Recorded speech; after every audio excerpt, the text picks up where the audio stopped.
Today, I want to walk through 5 autistic traits that people mistake for rudeness a lot. Because once you recognize them, you'll probably stop blaming yourself for a lot of conversations that never made sense in the first place. And I'm going to be honest with you. The last one, it's the tricky one that explains why so many autistic adults spend years believing they're horrible with people. Saying what you mean. So recently, I've been noticing that people often ask a question when they don't actually want the answer. I try hard in conversations, and I don't want to piss anyone off, but this is something I still don't understand. When someone asks, "So, what do you think?" apparently the correct response isn't always what you think. Remarkable, Watson. They've invented questions with incorrect answers. I can't tell you how many times I've answered a question honestly, because, well, they asked. But then afterward, someone says, "Yeah, you probably shouldn't have said that." wait, then why the heck did you ask?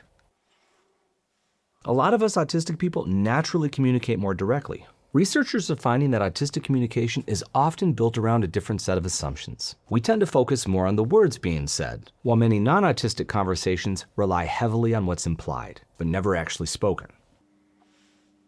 So if you ask us a question, there's a pretty good chance we're going to answer the question.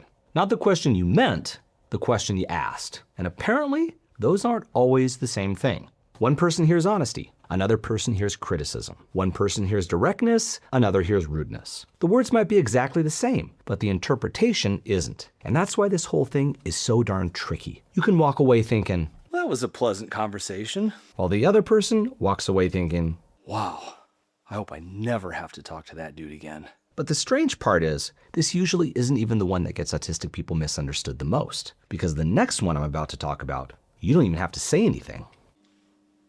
Looking like you don't care. So one of the weirdest things about autism is that sometimes the harder we're trying to pay attention, the less it actually looks like we are. A lot of the time when people are talking to me, I'll look away when they're speaking. I'm not doing this because I'm not interested. Most of the time I actually am. Most of the time. I'm looking away because I'm trying to process what they're saying. I remember before Debbie knew I was autistic, she used to say this all the time. Can you at least look at me when I'm talking to you? So I'd think, Yeah, sorry. Sure. Sorry. then I'd spend the entire conversation making eye contact and realize afterward, I didn't hear a single thing she said. Nailed the eye contact, completely missed the conversation.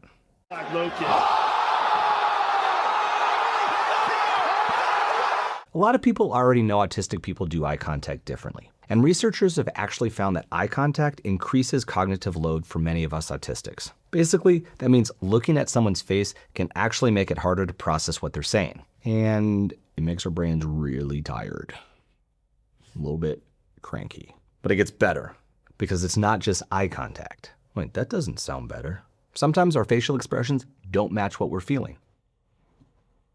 Or we're concentrating so hard that we forgot to nod. Or maybe we need a few extra seconds before responding because we're still processing the question. Or sometimes we're feeling strong emotions, but our faces haven't gotten the message. Yeah, I'm just operating on my own time. Face will show it when I'm good and ready. That's why from the outside, we might look bored or disengaged or even possibly arrogant. But a lot of the time, it's actually the exact opposite. How does that even work? We're working so hard to keep up with the conversation, so much that all the social signals everyone else seems to do automatically, they lag a bit. Sometimes they don't even show up. Thanks, brain. Plenty more where that came from. And here's what makes a lot of us want to pull our hair out. People usually judge interests by what they see, not by how hard you're trying. And then they make assumptions that often have negative consequences for us, but that doesn't mean they're right. Now, the really tricky part, nobody ever explains those unwritten rules. You just keep finding out you broke them. And that's where the next one comes in. Missing rules nobody explained. One of the weirdest parts about figuring out I was autistic was discovering there are social rules that apparently everyone else already knew, except me. Nobody tells you this directly. They just assume you know. But you don't even know what you don't know until you know don't know what you know. Like when someone says, Yeah, we should get lunch sometime. now I'm thinking, Great, when? or I just whip out the old planner. How's next week Thursday? 12:30 work for you? Apparently, sometimes that means they want to get lunch, but sometimes it doesn't actually mean they want to get lunch. It's just a thing people like to say. It's like a less awkward goodbye. I still don't get it. I have no idea why you would do that. Or someone asks, Hey, how's it going? so you tell them.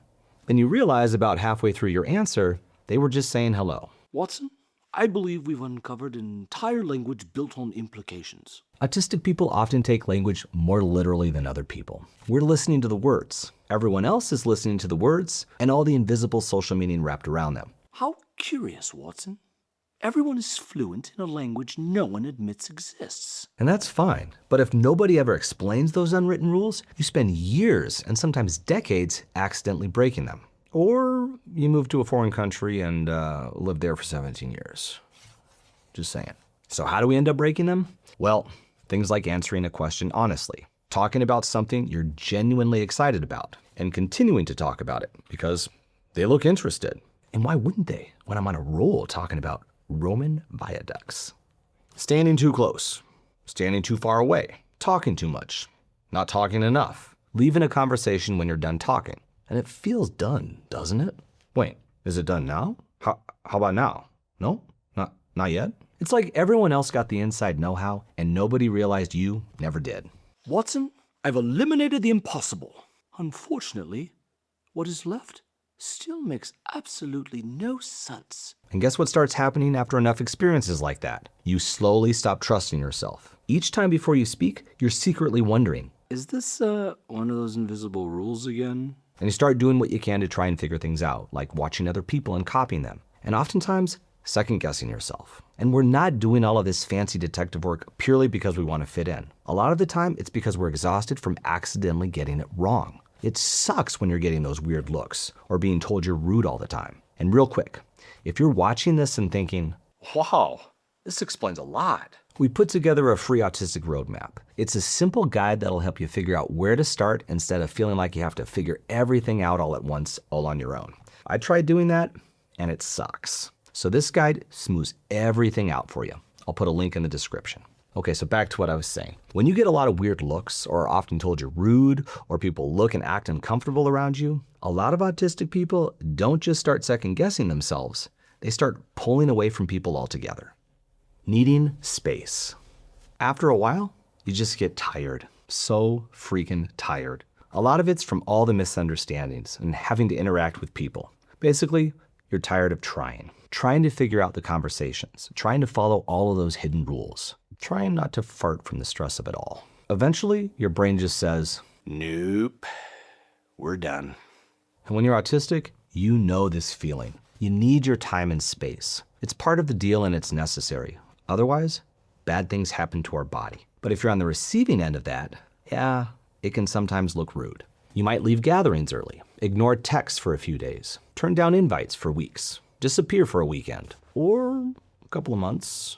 Be very tempted to dig a 60-foot hole in the ground and live off chocolate-covered almonds for a week or a year. You pull away, and other people feel that. And then they assume you're ignoring them, which is possible. Or that you don't care, also possible. But a lot of the time, we're recovering from people. I remember, this was quite a while back before Debbie knew I was autistic, but she set up this whole surprise birthday party for me and invited a bunch of people and had it set up at one of the restaurants that I like going to. And so I got there and, all of these people there, it's loud and surprise. And, immediately, the mask is on and I'm having to perform a lot, it feels like. And it was so freaking stressful. After that, I went home. I would say for the next 2 or 3 days, I was pretty irritable. And I kept telling her, Debbie, I don't want to be around people. I don't want to see people. I don't want to have anything to do with people. No people. At that time, she didn't understand. But when she realized I was autistic, obviously that made a lot more sense. But needing to be away from people and take breaks, that's not just me. Research shows that autistic adults often feel way more tired and cognitively drained from everyday interactions. And it's really hard for us because sometimes we enjoy spending time with people, but there's often a huge cognitive and social cost, which means a huge energy cost, which means we need a ton of recovery time afterwards, which means a lot of cheesecake. I think that's one of the hardest things for other people to understand. They see the hour you spend together, They don't see the 3 hours afterward where you're replaying the conversation, randomly walking into rooms, foaming at the mouth, and banging into large pieces of furniture because you're exhausted, but your brain still won't rest. And foaming at the mouth, it's not a good look. But if you think that's frustrating, it gets worse because sometimes people take your recovery personally. They think you're avoiding them or that you don't like them, when really you'd probably need that same quiet afternoon no matter who you spent the day with. So then they get all weird, but they don't ask you about it directly. They just stop talking to you. As if foaming at the mouth and smashing into furniture wasn't bad enough. We need that time and space so our brains don't explode. But there's more. This last one, it's the one that probably caused me the most confusion growing up. Finding out too late. Sometimes you don't even know anything went wrong. You have a conversation, you leave feeling pretty darn good about it. Life goes on.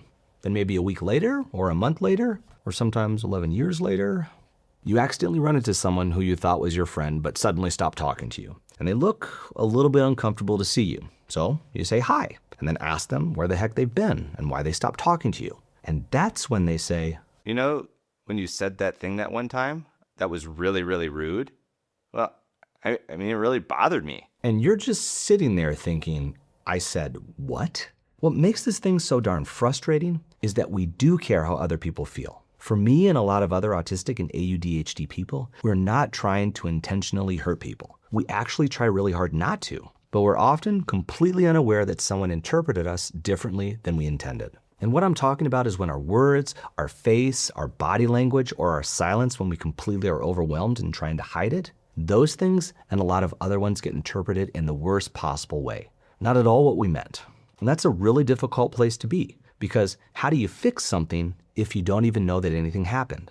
And this isn't just me saying this. Research shows that autistic people often process social cues differently, especially the subtle, implied ones that many people expect others to just pick up. So while one person is thinking, Well, obviously they knew I was upset. the autistic person is thinking, Wait, you were upset? neither of us is trying to upset the other person. We're just having two completely different conversations. And I think that's one of the biggest reasons autistic people get labeled as rude. Other people are judging intentions through behaviors that were never intended to send that message in the first place. My dear Watson, perhaps that conversation never actually happened. I wish someone had explained that to me years ago, because I spent a long time believing I was kind of a jerk and really bad with people. I'd apologize for things when I didn't even know anything happened, but then I didn't know how to make it not happen again, when really I was beating to my own autistic drum. A beautiful beat, but very different from the one that was expected. Yeah, and keep in mind, I didn't even know I was autistic. It was all a mystery to me. In other words, I was speaking a different social language. So if you can relate to this, because maybe you've been called rude, cold, blunt, or insensitive more times than you can count, I'm hoping this video reminds you of something I wish I would have figured out decades ago. Being misunderstood isn't the same thing as being unkind or rude. And sometimes understanding that difference is the first step towards finally understanding yourself. I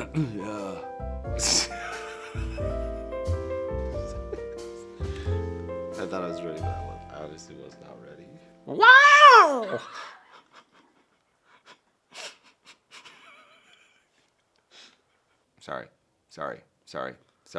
Sorry, I can do that.